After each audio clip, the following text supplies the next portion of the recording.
Welcome to LOCKBEARD Phenomena number 153.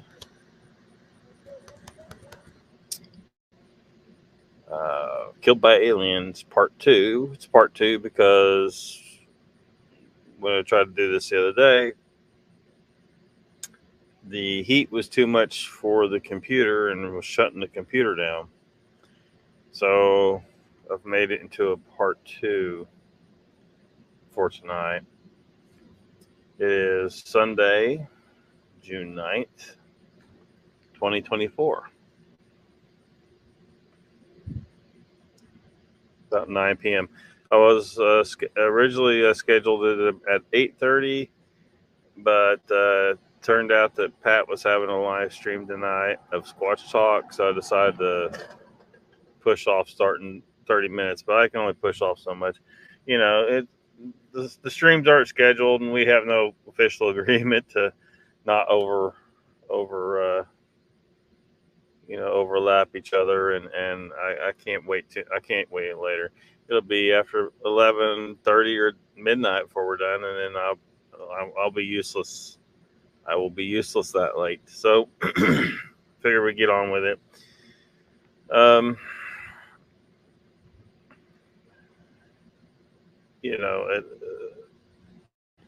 They're talking about Bigfoot and stuff over there, so I'm sure a lot of people will stay over there for now. I did have some comments about some of this stuff, and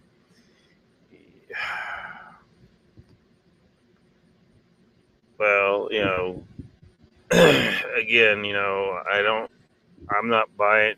Jeff's over there, and in the chat, he was saying the coyotes and wolves are invasive, and that's complete fucking bullshit. Coyotes and wolves are native to North America. They really are the same species, but different breeds of that species. That species includes, gray wolves, coyotes, domestic dogs, dingoes. All these things are one species, but different breeds of them, because they can all interbreed and produce hybrids that are fertile and so on and so forth. So they are one species, despite the morons that call them by separate species, because they just can't seem to stick to one definition of what a freaking species is. Okay, all these things in this group, we got all the animals gathered here that we got listed that can interbreed with each other in a normal fashion, producing fertile offspring. What do we call this group of animals? It's supposed to be species, but yet some scientists cannot keep their asses on that same page there and want to name shit separate species when it's really subspecies, breed, race, something like that. Anyway, regardless of that, that's a side note. The fact is that the entirety of North America is home to this species, from coyote to red wolf to gray wolf. Red wolf is just really a hybrid of gray wolf and coyote. It's a mutt. Red wolves are just fucking mutts. Fight me if you don't like it. Fight me if you don't like it. But that's just a goddamn fact. Red wolves are a hybrid. They are a mixed breed mutt. They're the same. They're basically the same as if you put a Labrador retriever with a freaking poodle and make a mutt and call it a labradoodle. Yeah, that's a red wolf's just as much a mutt as a labradoodle. And I know all the labradoodle people are going to be mad about that. I just got hit by a freaking June bug. Landed in my beard. Sucker. Anyway, Jeff was saying coyotes and wolves are invasives. No, they're not. That's complete bullshit. People who just don't like coyotes and wolves, and they think they should have a right to just shoot them. But that they say shit like that. See, and this should just adds to my feeling that Jeff is full of shit about his Bigfoot story. You know, he's going to drop a complete inaccurate, complete piece of bullshit information like that. Coyotes and wolves are invasive. No, they are native to this land. You know what's invasive? You are. Humans are. We're invasive on this continent because we didn't originate here. Jesus Christ, dude. Let's look at the chat, shall we? Got me fired up. First thing. This is where I said we were going to delay because originally I was going to start at 8:30, like I said. Icon says, yeah. I'll keep an eye out. Uncle Kenny is on anyhow. Yeah, Ken Wheeler was live streaming. He's probably still live streaming. Icon says, Helito Achaeos. Where's everyone, man? A lot of them are, the UK people are all sleeping. It's like 3 a.m. for them. There's a bunch of people over at Squatch Talk, you know, but he's been going almost 2 hours now. I imagine he'll be quitting pretty quick. I delayed a little bit, but because he was live, but I wasn't going to delay too much because I need to get on with it before it gets too damn late. And here's a pronunciation guide right here. So Achaeos, right? You know, with scientific names, you pronounce the third, you emphasize the third syllable from the end. So Achaeos, they were like talking about Denosovans over there. Some people are not saying it correctly, Denosovans. Sometimes if I mention, like, I'm still having trouble because I used to pronounce psilocybe. It's supposed to be psilocybe, not psilocybe, not psilocybe, because I pronounced it psilocybe for years and I was mispronouncing it. I just got used to it because so many people pronounce it that way, and it's wrong. It's psilocybe, which is, you know,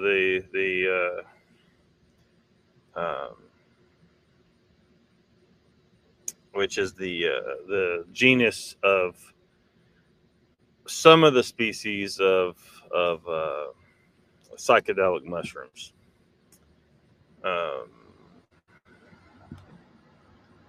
Mr. Lee is probably sleeping hard right now. Icon says, "Where's my 400-yard long hedgehog? I'll send Spiny after Mr. Lee." What? Oh, you know, I don't even know what you're referring to right there. That's seems strange. That seems strange, Icon.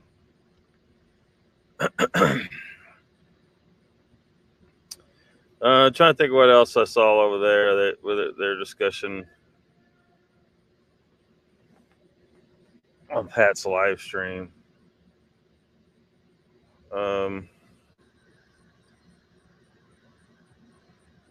Yeah, I don't even remember. Anyway, he's had a free fall all over there. He's got a good, pretty decent group of guests, except for Jeff. Just dropping lies in the chat like that. Absolute goddamn lie. That's a non-native human animal on this continent talking bullshit on the native wildlife here, probably because he thinks they should be shot and killed and thinned out. He thinks you should shoot all coyotes and wolves, probably. How much you want to bet? How much you want to bet? Somehow he don't, you know, that's what they do. They try to come up with excuses why they should be able to shoot all the coyotes and wolves that they want. No, you shouldn't shoot any of them. That's a stupid thing to do anyway. When you shoot coyotes around your ranch, you know what happens? They take a roll call, and because that's what they do. A lot of that yelping and noise, they make all kinds of vocalizations at night. You know, I've heard them so many times I've lost count. And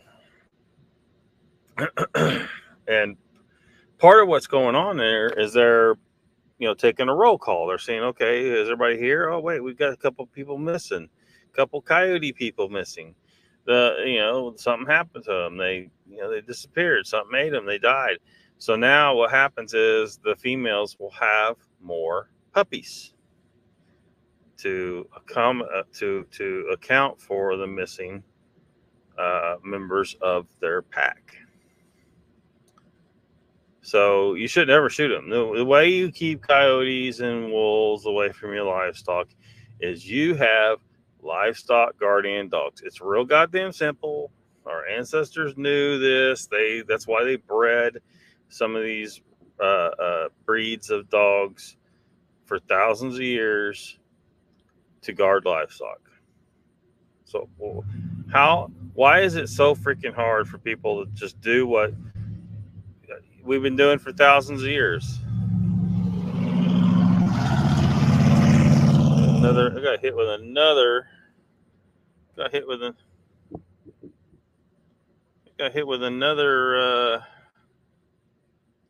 June bug. Look at this sucker.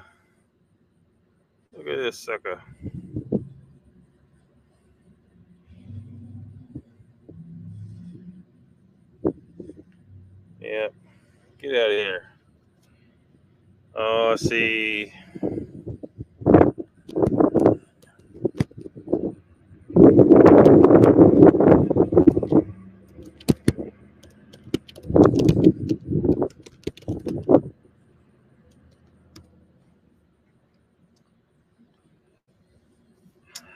Yeah.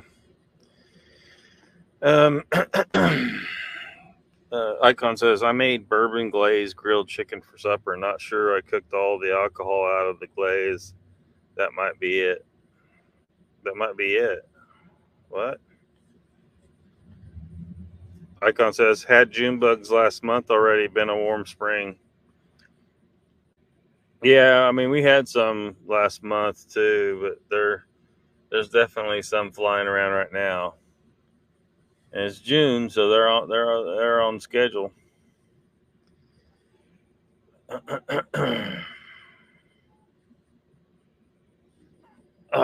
Looking at my nice flower bed over there. That flower bed looks tight. Oh, I ain't turning the computer over there. Give away my location. It's a public building, but they rely on volunteers to take care of the gardens, and the volunteers, I guess, don't have enough time or whatever. So this morning I took care of the weeding on one of the flower beds, and some outside of that too, but and I'll probably, as I have time to do it, go all the way around the building, because it goes all the way around the building, or most of the way around the building, and they just don't have people managing it. They got freaking nutsedge infestation. This stuff's stupid. Nutsedge has a little nodule, leaves in the ground. So you can pull it all you want. That little tuber down there is just going to resprout. So it's hard to keep it back.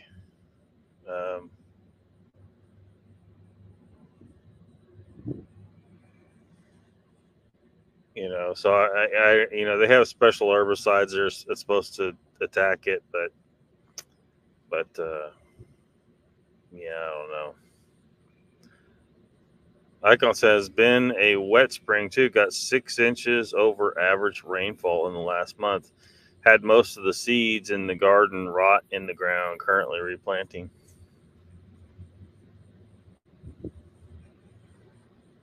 Yeah.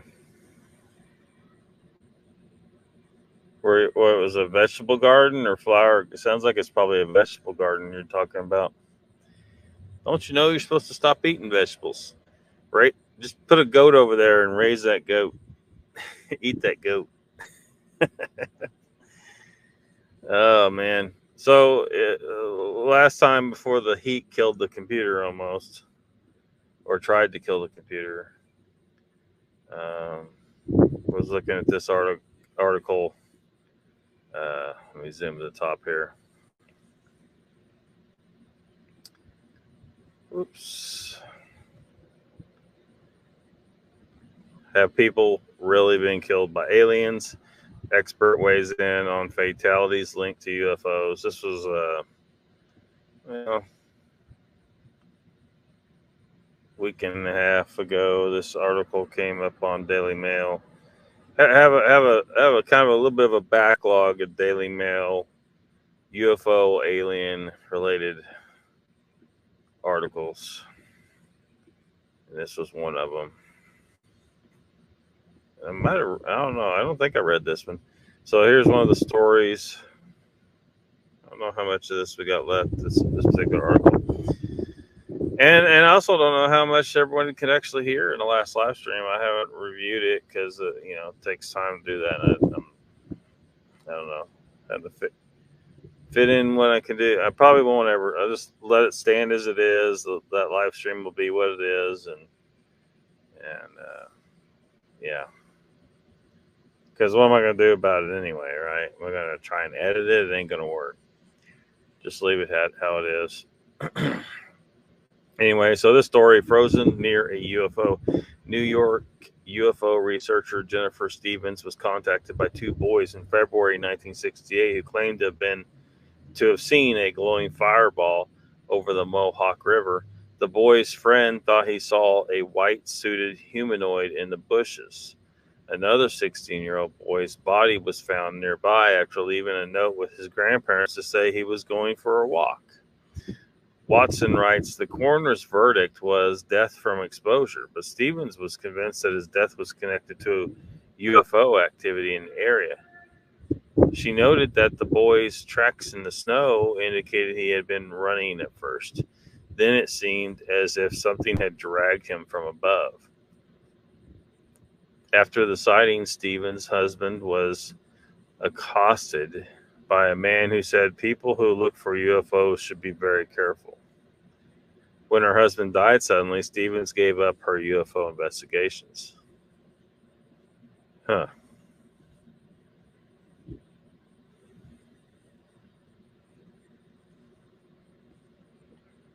That was the last of that article. There's a comment down here from London, Germany. No mention of the Todd Morden mystery regarding the Wakefield miner who went out shopping and whose body was found 5 days later, 20 miles away on top of a coal heap in Todd Morden. His suit was clean and free of coal dust, and there were burn marks on his head, neck, and shoulders, which appeared to have been treated with an ointment that forensic scientists were unable to identify. There had been reports at the time of UFO sightings in the area.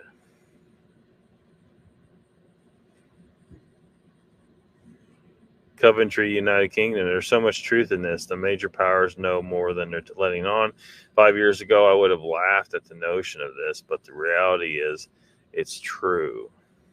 Ross Coulthart, Leslie Keane, and many more journalists are uncovering facts every day. We're not alone and deserve to be told this by our democratic leaders.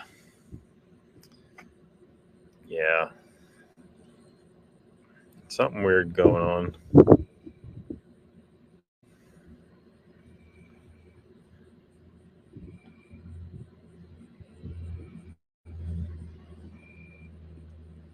And this one. What day was this? The 24th of May. This article was on Daily Mail. Exclusive UFO sightings over Brazil, Argentina, and Chile leave experts baffled. So I'm going to play. Well, I better check how much you want to bet. The audio is gone. Icon says, I used sedge hammer to get rid of the yellow nut sedge here, and it worked awesome. Was it amongst like it's in amongst all these plants, like it's growing all in amongst everything. So now of course spraying herbicide here is not an option. So I've just been yanking it by hand using my little stabby tool. It's kind of like a mini sharpshooter to stab down and kind of get the weed out. Icon says the garden is pretty much just green beans and corn, some tornadoes and a few tomatoes, and a few other odds and ends too. I personally would rather have the bunny food versus processed grains. Or you could raise a goat on it and eat the goat. Timmy Boy says, "What's up, guys? Welcome, Timmy."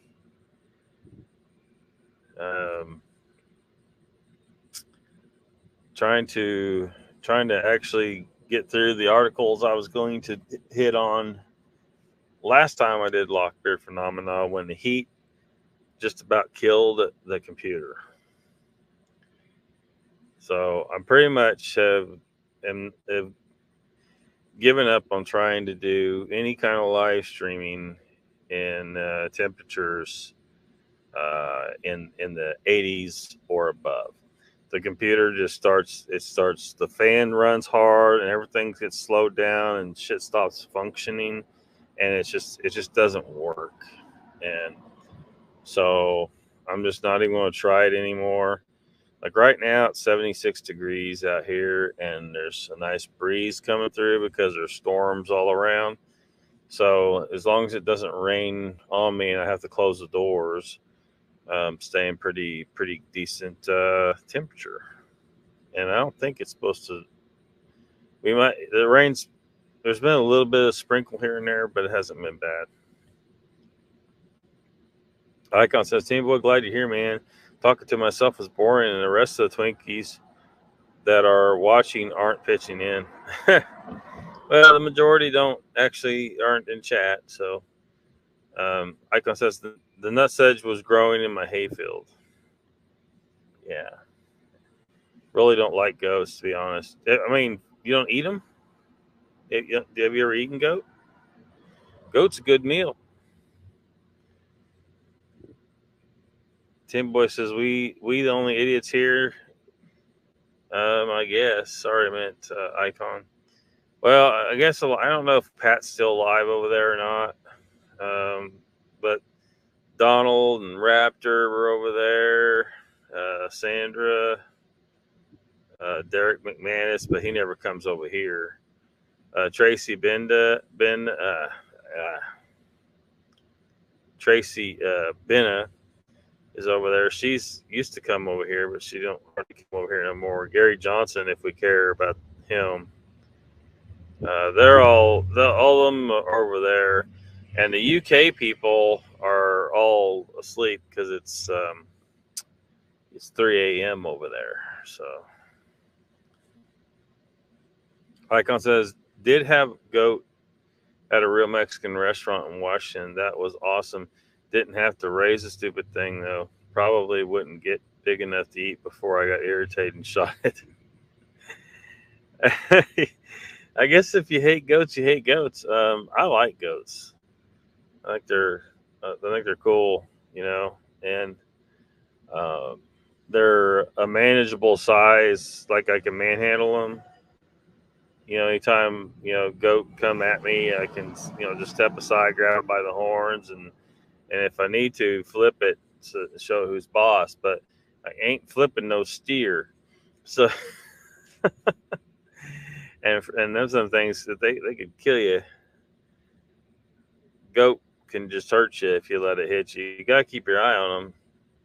You do got to keep your eye on them. But there's just a more manageable side. Now, the fencing is an issue with them. You got to have good fencing. But and personally, I think people should always raise both goats and cows together because they're eating different stuff, and show you the meat production of your land increases. And if you also got deer running out there and you're harvesting deer, and ideally some other types of animals that are eating different types of plants, including, I know this is America and we don't do this here, but we should start, giraffes that are reaching up into your trees and eating on their trees and produce a whole bunch of meat. Like it's But the more variety of animals you raise on the land, the more meat you're getting out of the land, the more productivity you're getting out of the land. The land is healthier.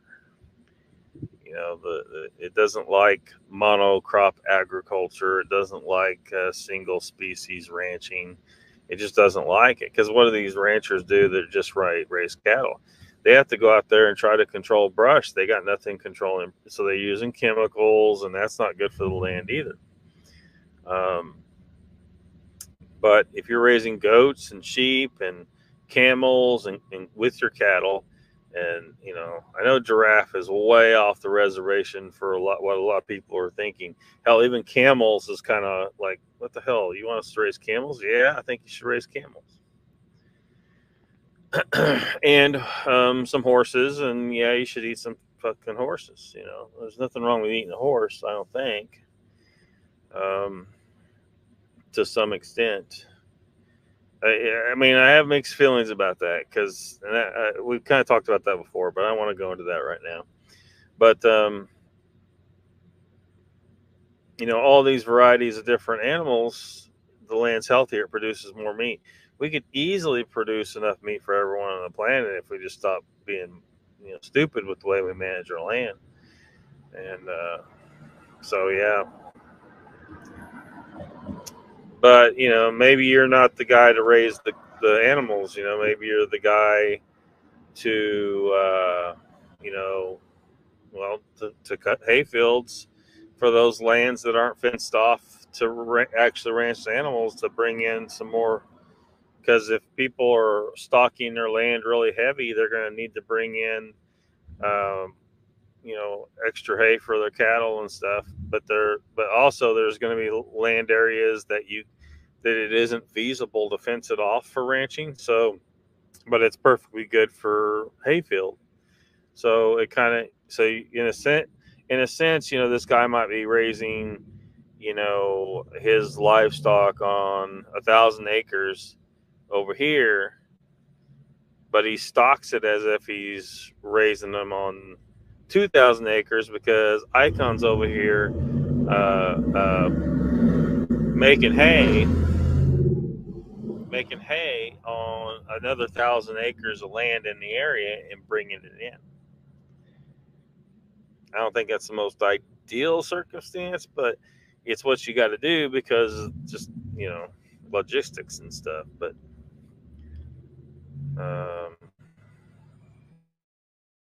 the goats are fun to watch. I do enjoy that, but they're seriously destructive and are more trouble than what they're worth.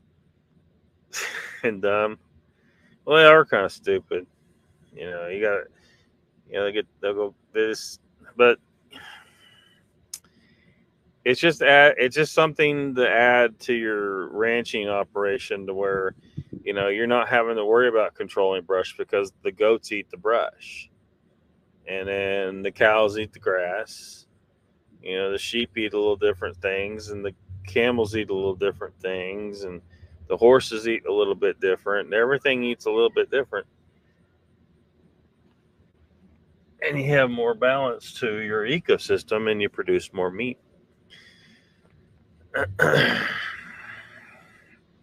Horse is a coarse meat. And and another thing people haven't considered, because like I said about the dealing, how do you deal with wolves and coyotes? You run livestock guardian dogs. So maybe you maybe you don't eat your horses. Maybe your dogs eat your horses. You know what I mean? Maybe that's what you feed your dogs. You you pull a horse out, because typically your dogs aren't going to be able to take down a horse anyway, and they might not do it on their own. I know that, because some people say, well, if the dog gets taste, here's the issue. Like I was feeding my dog, my Great Pyrenees dog, chicken leg quarters from Walmart, raw chicken leg quarters. She loved them. She sat there, crunch on them bones, and everything was fine. She was a happy dog. That dog, the livestock that dog guarded, was chickens. She wasn't guarding beef or goats or sheep or any of that stuff.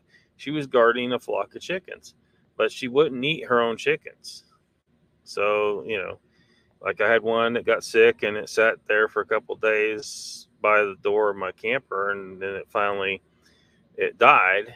And so um, I took it and I skinned it, and to get rid of the feathers, and gutted it, and I brought back just the meat and bone, because I was hoping that was enough to make her feel like it's okay to eat the chicken.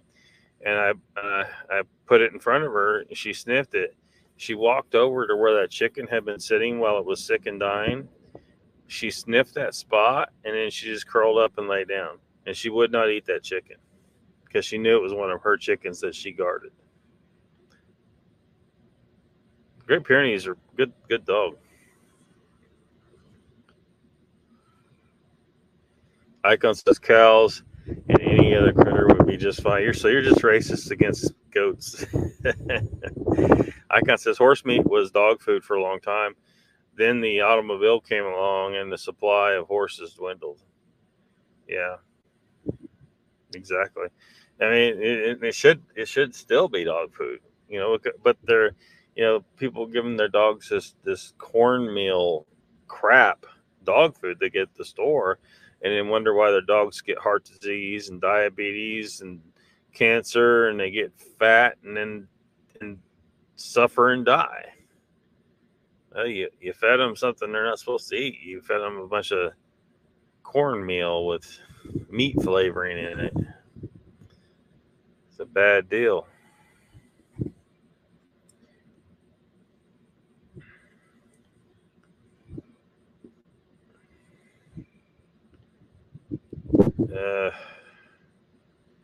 I thought I had this tab sharing. How much you want to bet that? Oh, yep, there's the audio issue. There's the audio issue.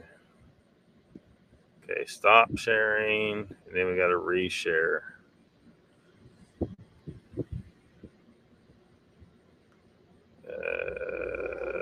Let's see here. Share screen.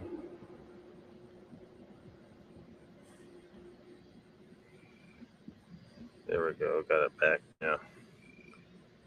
Icon says the only difference between dog kibble and Cocoa Puffs is the flavoring. Yeah, basically. Team Boy says, damn, I'm back, neighbors, man. Welcome back.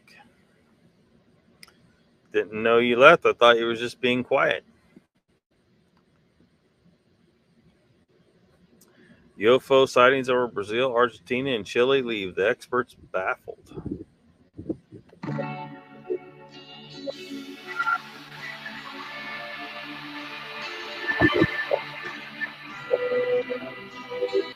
So is that Starlink?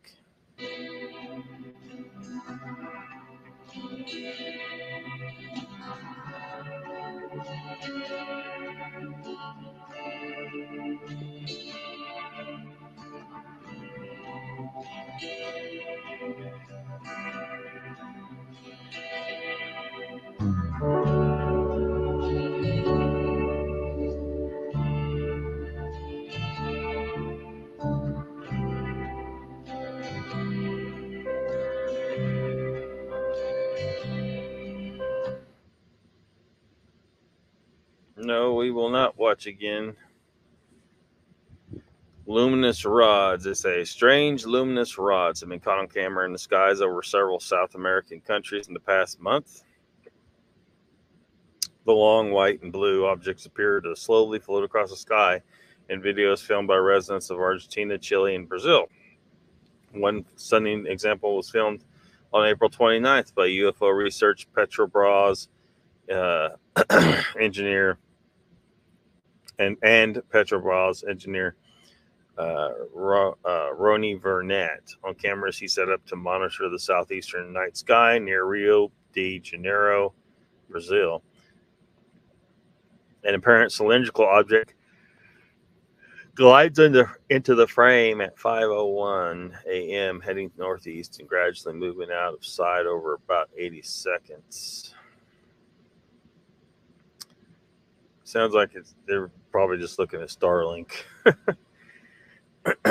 On May 6th, a witness in Argentina filming with their phone captured a similar looking white object moving slowly through the sky above their house.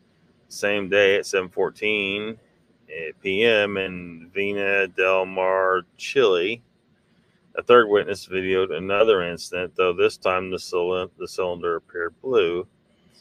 Another video obtained by Burnett came from a Chilean witness in Lujan de Cayo, I think, the same evening. On May 8th, residents over a Brazilian town near the border of Uruguay filmed one that appeared to change color from white to blue and yellow.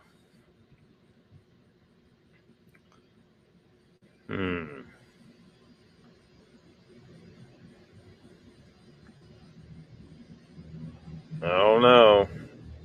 If it just moved slowly across the sky and it never changed directions or anything, it's just something that drifted across the sky, yeah, I'm thinking probably Starlink or something.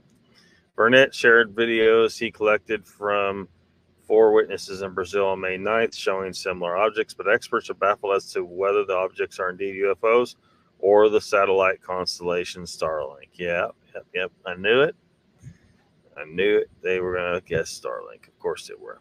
Often a string of lights about as bright as stars moving slowly across the sky will be mistaken for a true UFO when it is in fact Starlink, the network of satellites launched by Elon Musk's company SpaceX. But usually those lights will appear as distinct dots in a line rather than a solid cylinder and will not appear to change color. Chris Spitzer, an expert in UFO analysis, told Daily Mail that although Starlink generally appears as a trail of distinct dots in the sky, once it is fully deployed, during its ascent, it can appear as a solid line due to the satellites being grouped close together. Starlink sats may look like oblong objects right after deployment when they reach Earth orbit because they are stacked together, he said.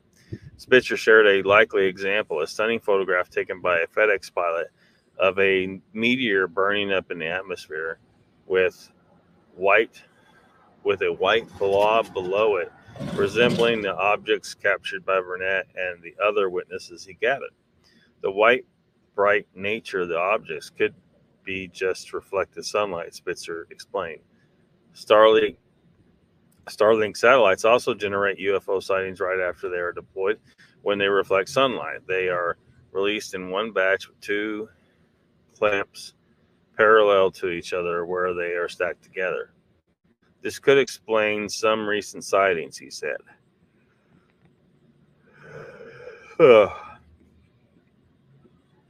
I see. On May 8th at 6:42 p.m., another launch from the John F. Kennedy Space Center on Merritt Island, Florida, the same day as a sighting on the Uruguay border. There was no Starlink launch on April 29th when Burnett captured this video, but there was a launch from Cape Canaveral at 9:50 p.m. the previous evening. One video is from one of my cameras at a hot spot near Rio, Burnett told Daily Mail. In May, these big luminous rods started to appear in Argentina, Uruguay, and south of Brazil. I have many videos people sent me. The only explanation for me would be Starlink, but no satellite train was visible at the time of the sighting. Burnett, who works as an electronics and computer engineer at Brazilian oil firm Petrobras, is a prominent UFO researcher in Brazil and the founder of UAPBrazil.com.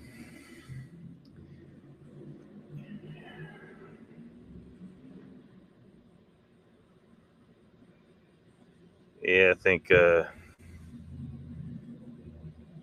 this is a nothing burger. Probably just Starlink satellites. Yep. UFOs, yep.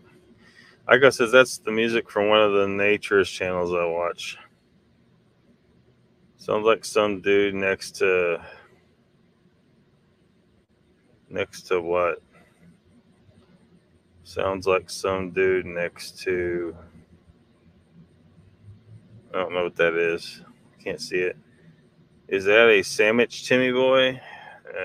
He says, looks like the ass end of the Millennium Falcon, kind of. There you go. Maybe that's what it is. Maybe that's what it is.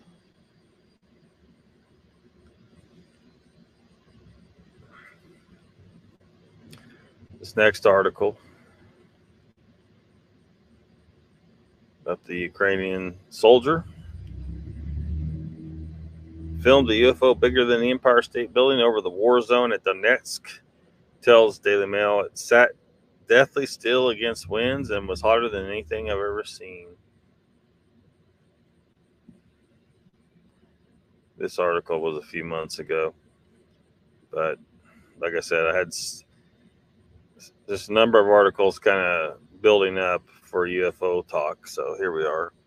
A disc-shaped object, longer than the height of the Empire State Building, emerged from the horizon of Ukraine's embattled Donetsk province last Friday, hovering eerily still a mile off the ground, a soldier has told Daily Mail. That soldier, a drone operator, had cautiously guided his infrared quadcopter 500 feet for a reconnaissance mission, struggling against high winds, when he suddenly spotted the flat 1,300-foot-long UFO, which stood motionless despite those winds. In an interview from the war zone, the soldier, who is with the Ukrainian Army's 406th Battalion, said he and his fellow servicemen had never seen things like this before. Initially, I thought that it was something new invented by the Russians, he added, but then I understood, no, it might be a UFO. The craft was 36 to 54 degrees Fahrenheit hotter than any other object this 406th drone pilot says he has ever tracked in the war zone, ruling out atmospheric phenomena, balloons, and known enemy aircraft, he claimed.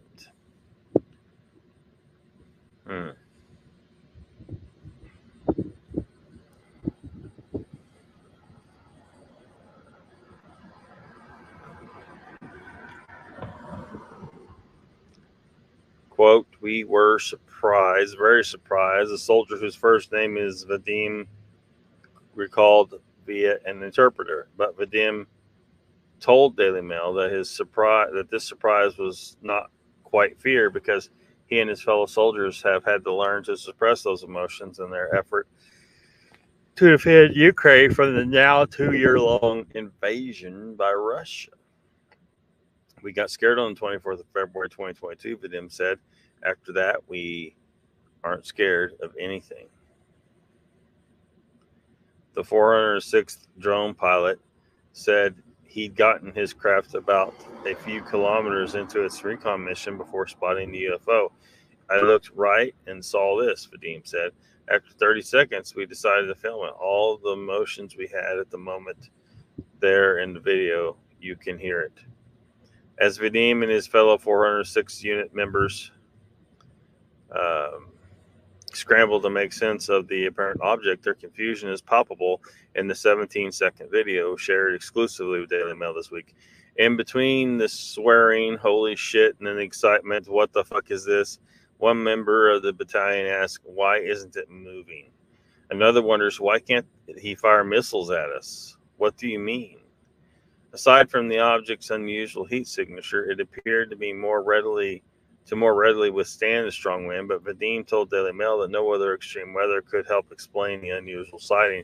There was a very strong wind, Vadim said. The wind was flowing into the same direction as we were flying, basically, but the UFO, just stayed at the same place, and the sky was clear, he said, so no clouds, nothing.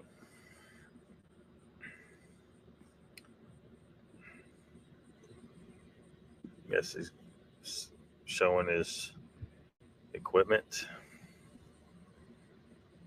I use this infrared heat vision filter very often, the unit drone operator said, and just got experience so I can differentiate how bright an object should be according to what temperature. Based on that experience, Vadim stated that the UFO was very hot. I'm guessing 20 to 30 degrees Celsius hotter than other objects. Vadim estimated that the roughly 1,300-foot long UFO was also about 328 feet tall. The apparent object, craft, or phenomena was caught on the camera of a commercial DJI band Mavic 3D or 3T thermal imaging drone On February 23rd, 2024, the UFO spotted around 9:02 local time appeared to be approximately 37 to 40 miles away from the soldiers, he said, in the direction of Donetsk Oblast, the southeastern Ukrainian province that has been most dominated by Russian forces. Vadim requested that his last name and other key details of the encounter not be disclosed for reasons of operational security amid the Ukrainian armed forces' effort to repel the Russian invasion.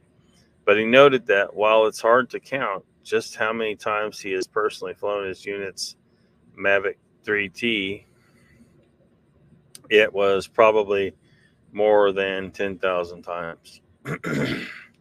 We've seen different things in the skies, he said, adding, we've never seen things like this before.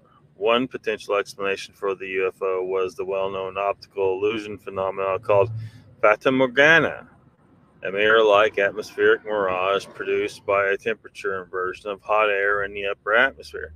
But Vadim is adamant that what he saw was real. It wasn't a mirage, Vadim said to Daily Mail, because in thermal vision, you can't see a mirage. You can see it only with your naked eye.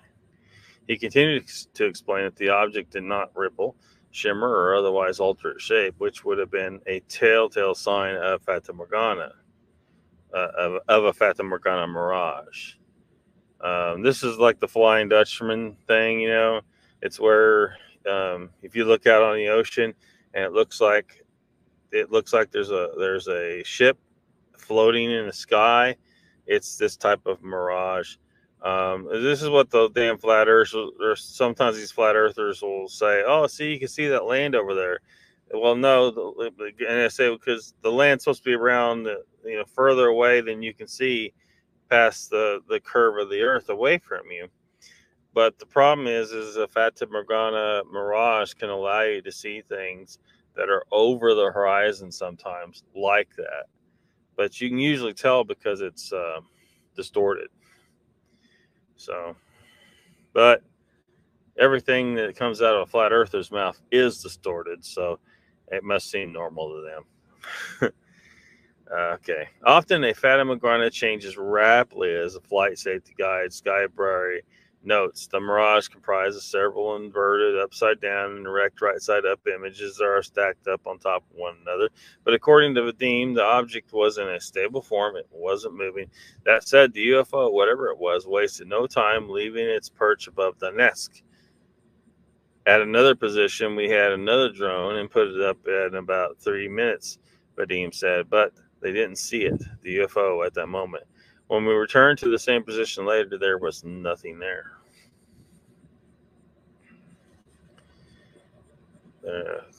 Just a diagram trying to explain how Fata Morgana mirages work. Boom.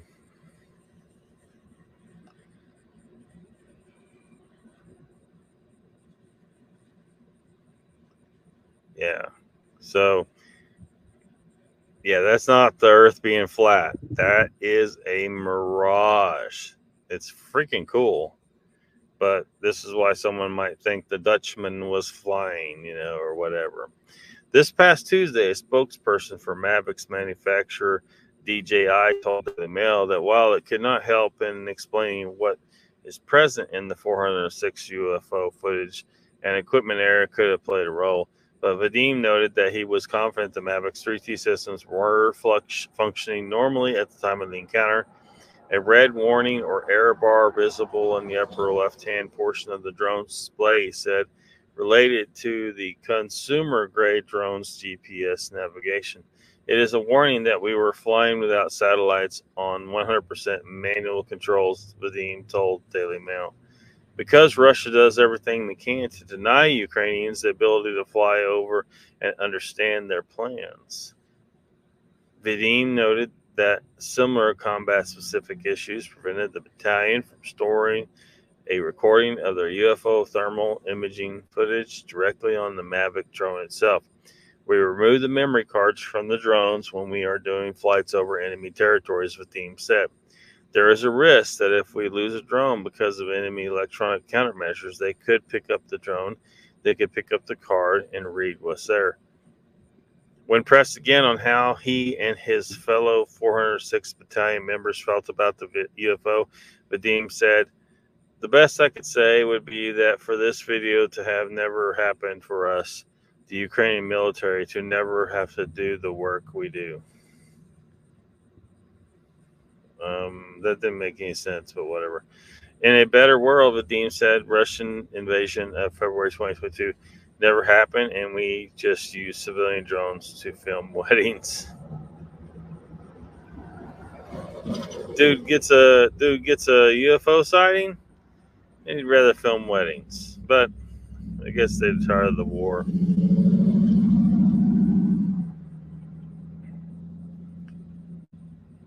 Yep.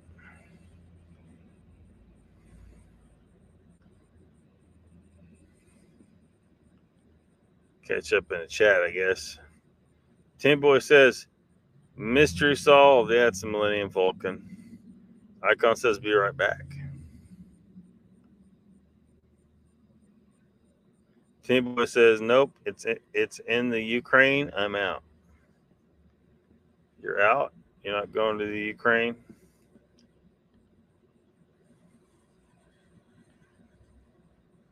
This next article, basically a Japanese acknowledgement that UFOs are real. Japan lawmakers probe UFO security threat.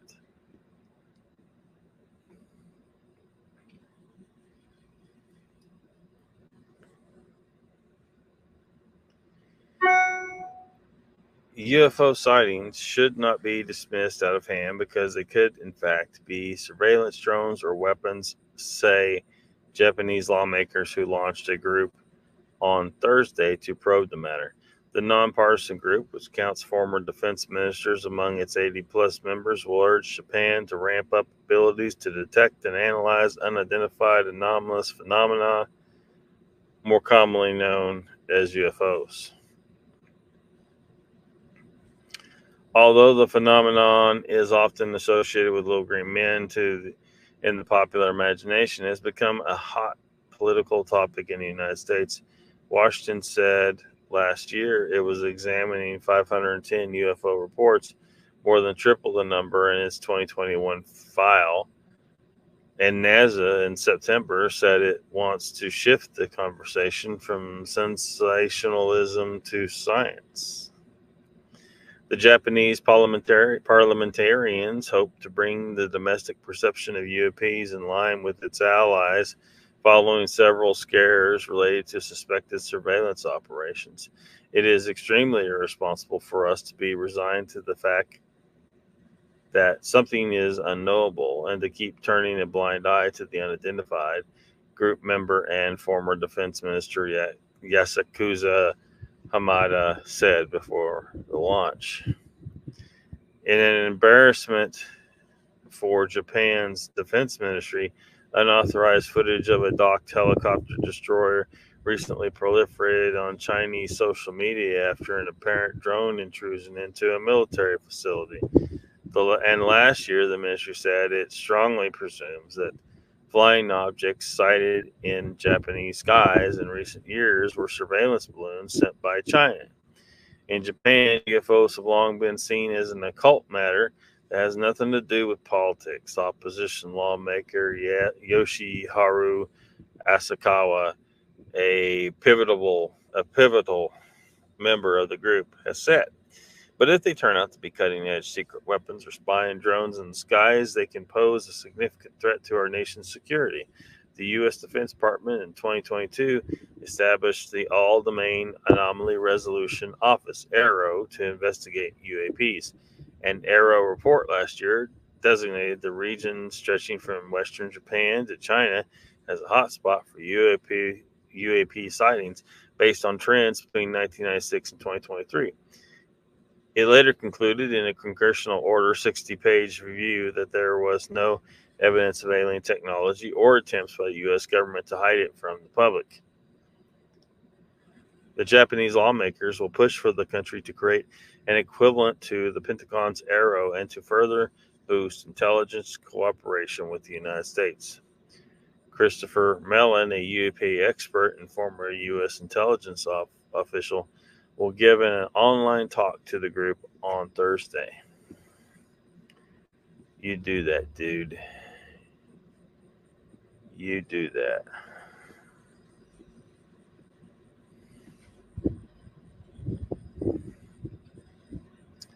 Fist is here, says Yo Peeps. What's up, Fist?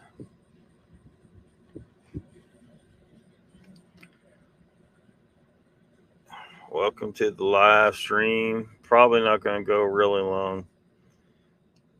Fading fast. Waited too late. Too late. Too damn late.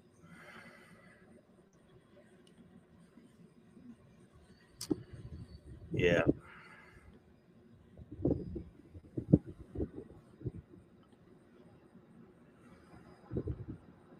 Here's a article dated today. So obviously I added this to the list.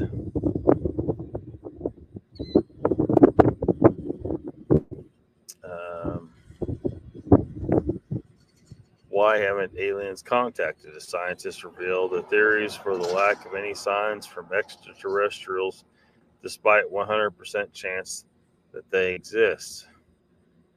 Despite what UFO enthusiasts might claim, virtually every scientist agrees that humanity is yet to receive a message, let alone a visitor from beyond our planet. But in the vast scale of the universe, containing an estimated 2 trillion galaxies, scientists say there is a 100% chance that there is life somewhere apart from Earth. This raises an intriguing question. If alien life truly is common in the universe, why haven't we heard from them?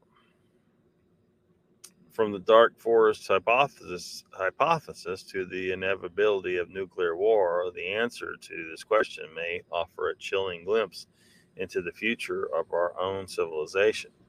Professor Frederick Walter, a galactic astronomer from Stony Brook University, says life is a biochemical process. It's going to happen, but as you go further down the chain, things become more uncertain. Professor Walter says he would guess there is a 100% chance that life exists in some form in the universe. Yet, on the other hand, scientists also face the absolute absence of any evidence of the extraterrestrial life, intelligence, or otherwise. The so-called Fermi paradox, named after physicist Enrico Fermi, asked how we can balance the likelihood of life's existence with our lack of evidence for it. Or, as Fermi famously asked his friends one afternoon in 1950, don't you ever wonder where everybody is? Maybe. Given that the universe is 13.8 billion years old, negative.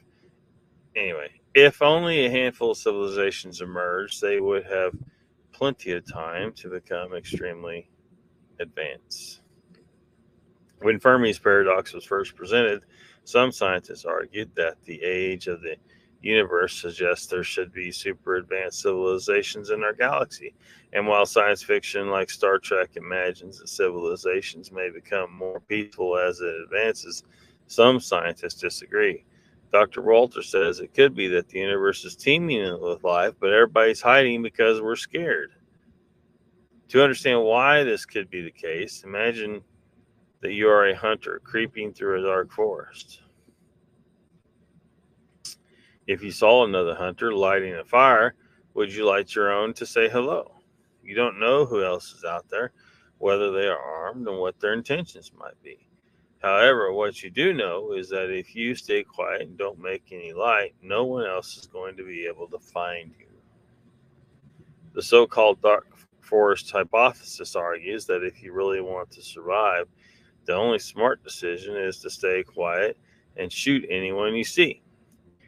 Popularized by Lou Chickson's 3 body novels and their recent Netflix adaptation, This theory suggests that the universe could be in a similar state, with civilizations taking the role of hunters.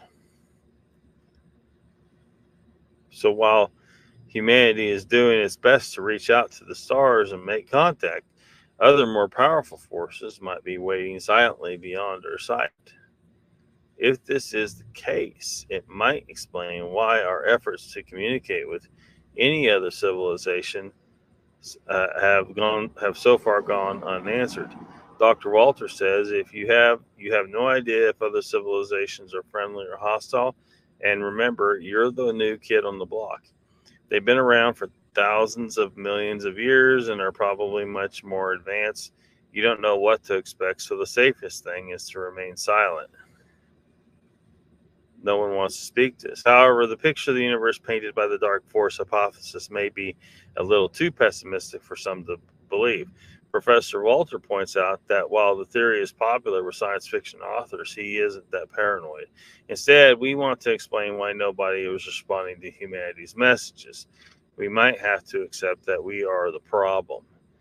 If life is as common in the Milky Way as some calculations suggest, aliens could be spoiled for choice for planets to try to communicate with. A 2022 paper argues if this is true, then humanity simply might not be interesting enough for aliens to bother with. Rather than trying to speak with every planet where life could exist, aliens are more likely to be looking for signs of technology and intelligence. Although life started on Earth almost as soon as the planet cooled enough for liquid water to form, humanity only developed radio technology in around 1880. Even then, it wasn't until 1974 that scientists would send the first deliberate high-powered broadcast to aliens with their Arecibo messages. With the Arecibo message was sent to the globular star cluster M13. This means the Earth may simply not have given off any signs of intelligence that an alien civilization would consider worth investigating further. On the other hand, aliens might be very well aware of humanity's level of technology and still not want to talk with us. Dr. Gordon Gallup, a biopsychologist at the University of Albany, has argued that aliens might be scared of visiting humans. In a paper published in the Journal of Astrobiology, Dr. Gallup wrote, "If alien life exists, it may have found us by now and discovered that humans are dangerous, violent, ceaselessly engage in endless bloody conflicts and war. It would also be obvious that as a byproduct of increasing pollution, habitat destruction, coupled with endless wars, pillage, death, destruction, and desire for conquest, that humans pose an unparalleled and unprecedented risk not only to other life forms on Earth, but to life on other planets. If Dr. Gallup's arguments are true, it may be possible that the galaxy is full of life, but that humanity has made itself a social outcast of alien society. We're too late." One of the core assumptions of the Fermi paradox is that the development of alien civilizations is fairly common on the cosmic scale, and many scientists do agree that it is likely that some communicative alien life forms have emerged. In fact, one 2016 study estimates that humans are only likely to be alone in the universe if the odds of civilization developing on a habitable planet are less than about 1 in 10 billion trillion. However, that impressive statistic obscures a very important caveat. Civilizations might have emerged in the past, but that doesn't mean that they will stick around. Instead of assuming that aliens are staying silent for some reason or another, the great filter theory suggests that we might have already missed them. To understand how this might happen, we need to look further than the short history of our own civilization. Ever since we developed technology, we've been on the brink of wiping ourselves out, Professor Walter explains. During the Cold War in particular, humanity seemed to teeter on the edge of nuclear annihilation on more than one occasion. As technology advances and planetary resources diminish, perhaps nuclear war and self-destruction are the fate of all sufficiently advanced civilizations. And if nuclear weapons don't seem dangerous enough, there are plenty of other ways civilizations might destroy themselves. Recent years have seen the shockingly fast development of AI systems that are becoming increasingly integrated into every aspect of our lives.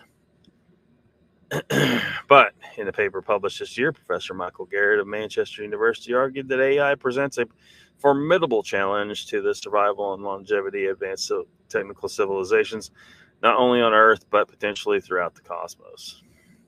Since AI develops so quickly, it might always get out of control before species have a chance to become a multiplanetary civilization, which could survive the challenge.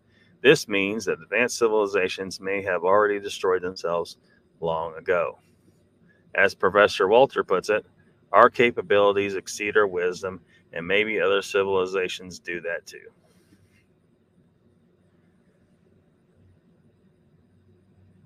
We're too early. Compared to the 14 billion years the universe has been around, humanity is extremely young. And like a toddler on Christmas Day, some scientists suggest that humanity might be up and running about before the adults have woken up.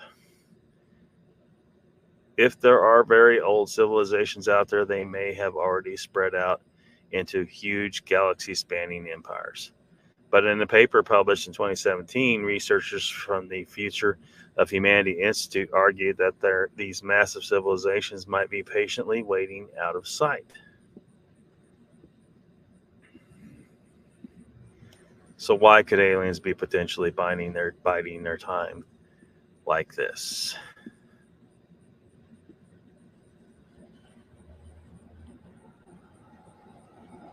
I am going to take a break for a second. I'll be right back.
All right, I'm back. Fish says, yes, all good. I was working and stopped to see what's up. Icon says, people like Taylor Swift are why aliens don't visit Earth anymore. It's probably good as theory as any. Just chilling.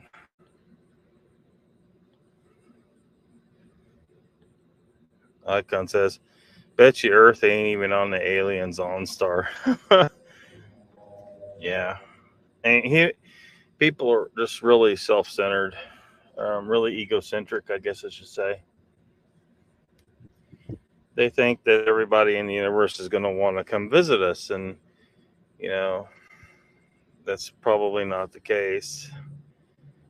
They probably look out in the universe and see, billions of options of planets to visit, and Earth is most likely nothing spectacular at all. And so, the chances that during the span of our tiny little civilization's existence, it's just the possibility of any one alien civilization wanting to visit us. And then when they get here, the possibility of us even knowing they were here, because we don't have the ability to perceive them. Their technology is just so far advanced that, they could just do a flyby and scan the planet, and they were only within our view for 10 seconds if we were looking. It could be something like that. So, it's just, people think, oh, the aliens are going to come here and they're going to land. They're going to have diplomatic relations. No, why should they want to fucking have diplomatic relations? Best things just do is just look at what's here, don't be seen, and get the hell out. This ain't Star Trek. Star Trek's got people thinking that, oh, this certain stuff will happen.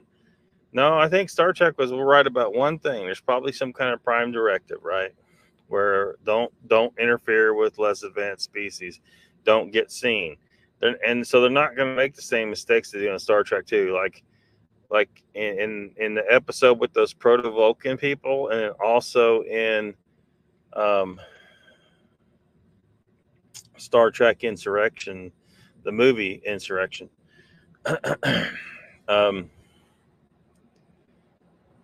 There were both cases where humans were in what they call a duck blind, where they were using holographic technology to hide themselves from the aliens they were observing, and of course something goes wrong. The aliens see them, and then it causes all kinds of crap. Well, yeah, in reality, that's probably not how it's going to go down. Okay, it's just not. They're not going to be that careless.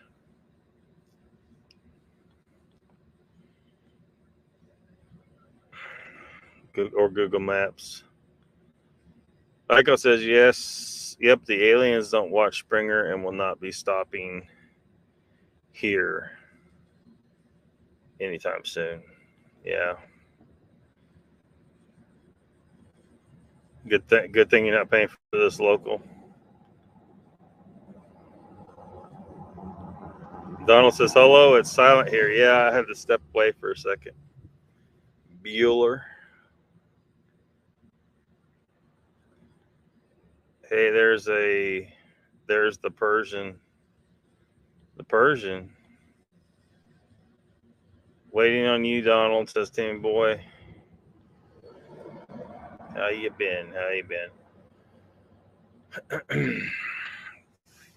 So to continue with the article. So why could aliens be potentially biding their time like this? Researchers point to the fact that computers get more energy efficient as they get cooler. Quantum computers, which exploit the strange behavior of quantum particles,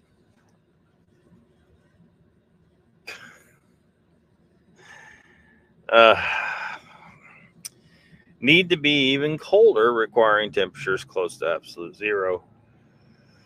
If you're an advanced race looking to get the most computing power out of your energy, you need to get things as cold as you possibly can rather than spending lots of resources creating vast cooling systems. The researchers suggest that the aliens would be better off waiting for the universe itself to cool down.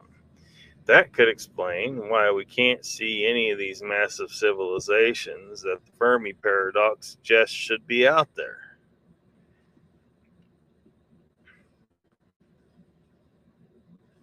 The next hypothesis is there's no one to talk to. However, Professor Walter explains, the simplest answer to the Fermi paradox is simply that nobody else is out there. The reason many people think there may be intelligent ancient civilizations out there for us to speak with comes back to a formula called the Drake equation. Don't put too much stock in the Drake equation. It's a huge guess. Proposed in 1961 by Frank Drake, the formula is a way of reaching a very rough estimate of how many communicative advanced civilizations could exist in the Milky Way. Depending on what your assumptions are for various factors, Professor Walter says, the number of civilizations you reach ranges between 0 and millions. But whatever the number is, the vast majority of life in the universe could be unintelligent.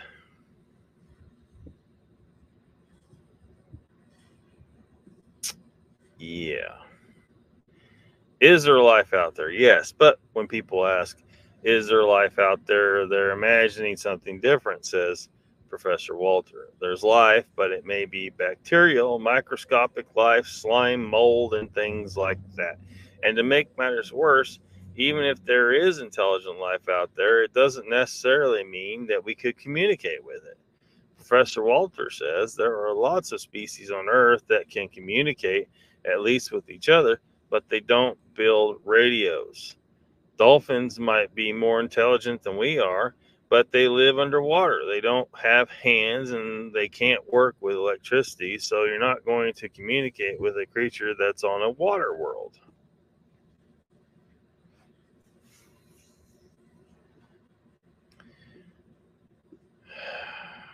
I think that's the end. That's the end of the article. Yep. It's the end.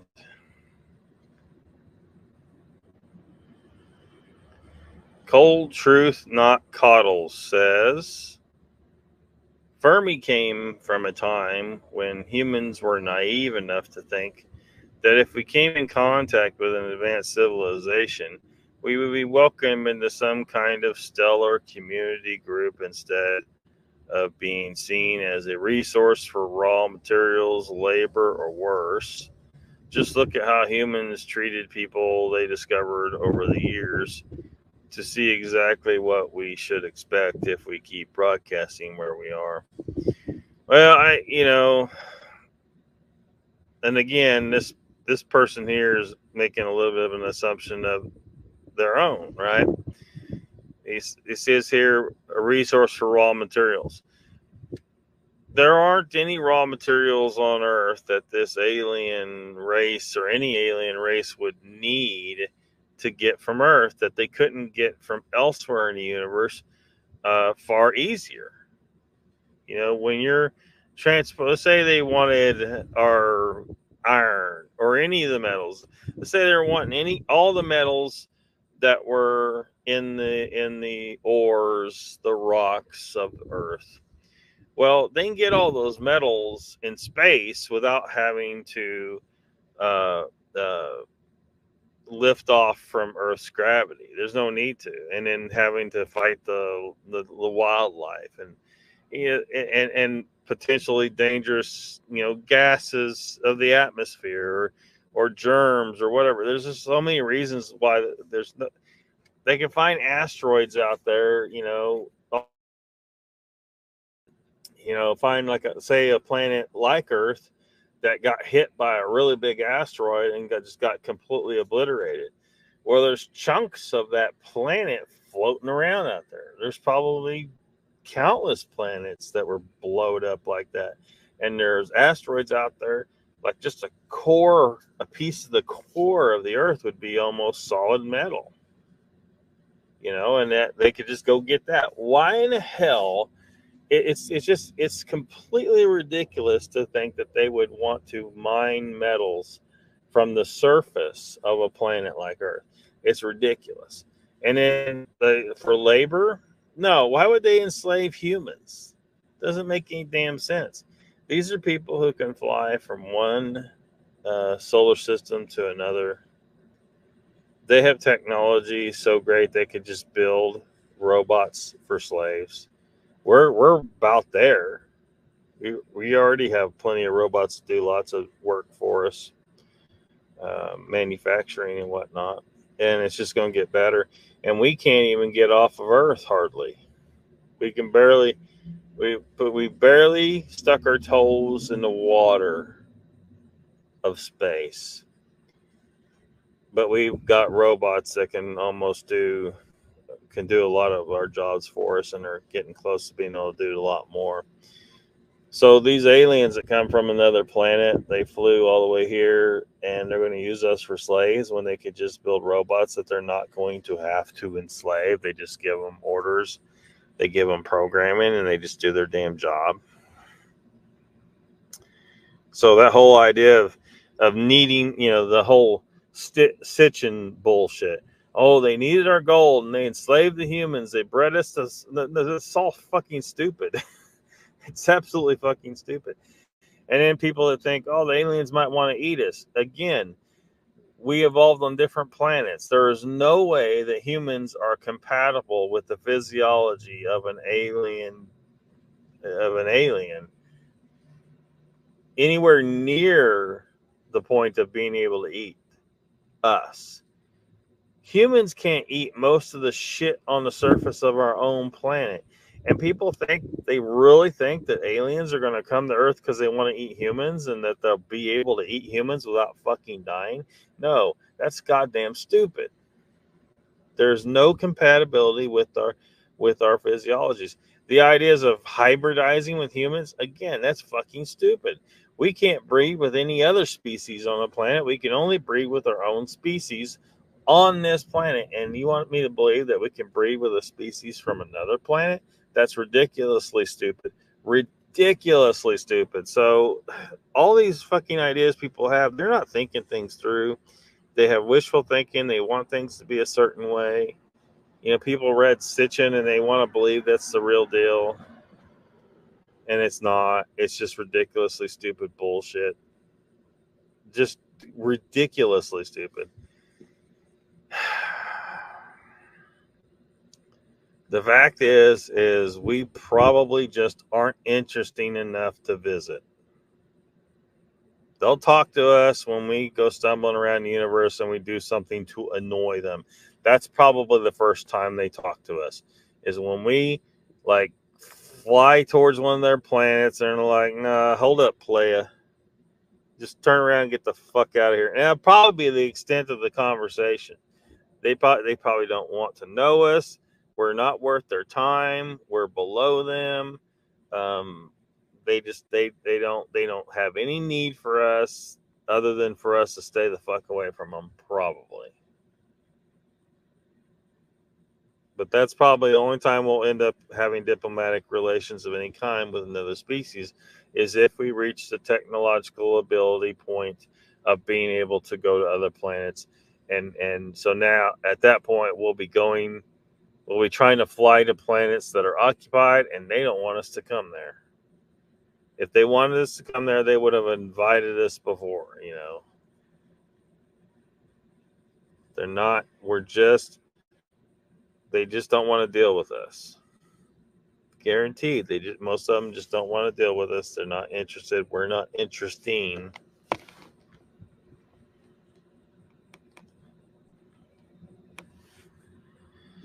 Guacamole Forever says, maybe, just maybe, they're bound by the same laws of physics that we are, and stopping in to say hello is harder than it sounds.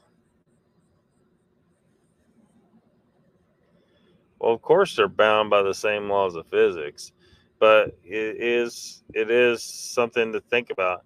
Saying hello is harder than it sounds. Probably is.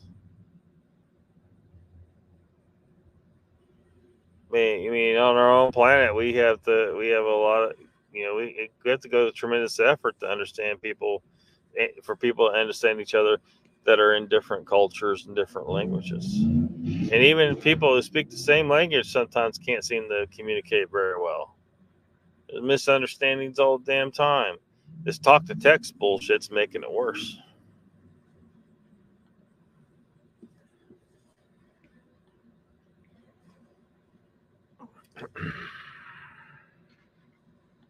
Donald went fishing with a friend, brook trout.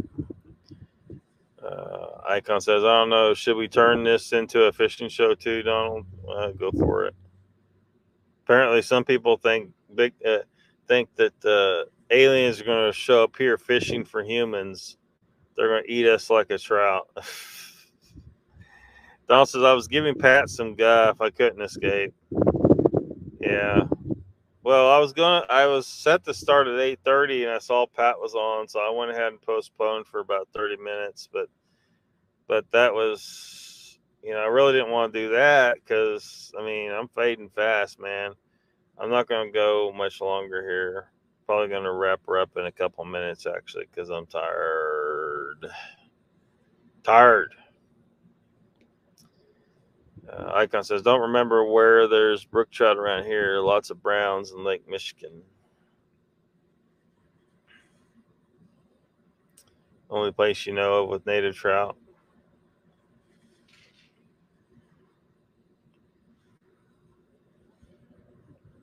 Icon says, I'd have to go up north for some good clean trout. The ones around here are meh. Meh. Too bad. Slaves. Yeah, seriously. So why in the hell? It don't make any damn sense.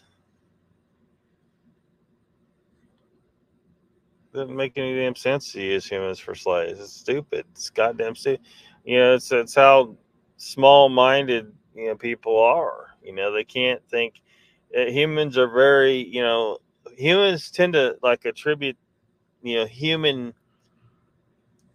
human ways of thinking or human characteristics onto everything. We just do. Freaking everything. We anthropomorphize everything. Slavery is something that humans do because humans have just always done that, right? That's what we do.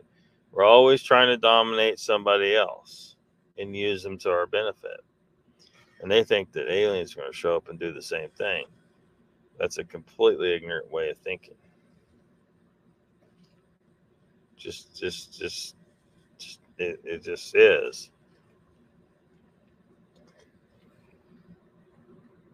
It doesn't make any sense. It's just build robots to do those kind of tasks. Tim Boy says, what if they doctor our DNA so they can make hybrids?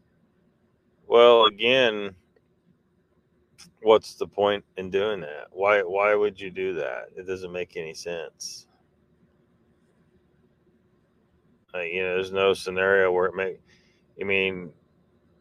it might be anthropomorphizing again on the aliens the way humans thinks. Now, humans might do that. Humans might go to another planet and say, hey, this ain't human, but let's fiddle with their DNA and make a hybrid because, I don't know, we're bored. It just don't make any sense. Why do that? What's the purpose in doing that? Probably a very difficult thing to do, to make a completely alien physiology compatible with ours. It just don't make any damn sense to do it. unless they're just that bored. I don't know. I mean, it's just versus humans are the most intelligent species on this planet. Oh wait, they're the only species that pay for everything to live here on this planet. Therefore, what does that tell you?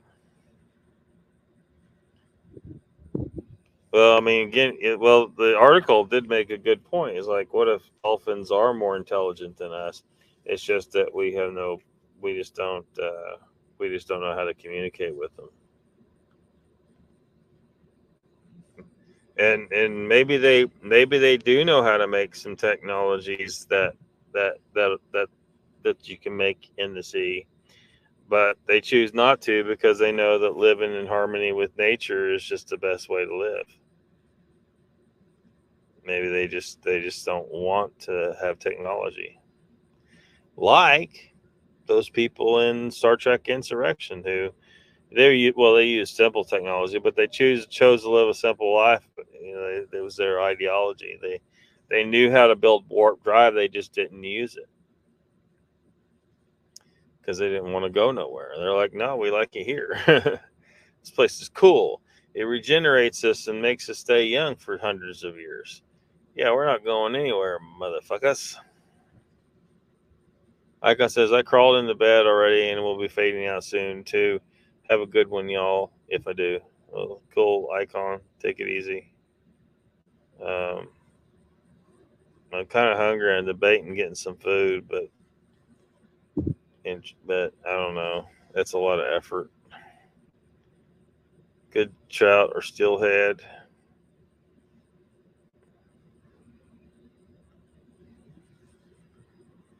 Uh, nice tasty fish. Donald's fading himself. Yeah, it's just too late for all us old men, man. Timmy Boy says we definitely fuck with them. Yeah, we probably would. We're fucked up, but we are now. But by the time we've developed enough to where we're going to other planets, maybe we'll change a little bit. We'll behave ourselves. Probably because the first planet we come to and we start fucking with them, they'll fuck us up and teach us a thing or two. Like they'll say, look, you can't just go out in the universe fucking with people. We're gonna fucking blow up all your ships until you get it through your thick skull, you fucking Earth monkeys. Fish says, imagine an alien meets a talking crow or parrot.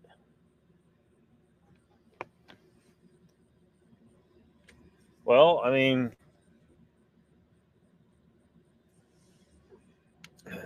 it brings to mind an episode of House MD where they had a patient. He was he was he was an extremely intelligent genius, and he was taking something that dumbed him down so that he could tolerate being married to his wife because she was nowhere near as intelligent as he was, and he couldn't stand her. And he said at some point in the show, he said, uh, like based on IQ, she was closer to a gibbon monkey. She was closer to a gibbon than she was to him based on IQ. So, so what if those aliens come to Earth and they meet a talking parrot or crow? They might be so far beyond us intelligence wise that talking to a crow or a parrot would be almost insignificantly different from talking to us. It'd be the same to them. That crows, that earth monkeys is so close to a crow, and the alien is so far advanced beyond both of us that it really would make no difference to them whether they were talking to a parrot or to a human, because they're just that much smarter and we aren't that smart compared to we're not that different from the birds. But Fist says apes are doing sign language now. They are. But they didn't develop that on their own. We taught them that. So, you know. Chessboard says, Lock, I read they can now interpret baby cries, moans, and groans. Yeah, I'd take that with a grain of salt or two, I would think, though, until there's more proof or something. But, you know, I don't know. I haven't looked into that, so I don't know. I'll just leave it at that. I'm gonna guess, though, they're probably being a little overzealous about their claims there. Fist says, "Mind speak to the crow," and then confusion. Donald says, "LOL. Talk to you later. I'll watch tomorrow." Cold Donald, I'm shutting her down too. I'm just too damn tired to carry on. But everybody, thanks for hanging out, and I will see you guys. Probably a midday live stream tomorrow if I can make it happen. So take it easy.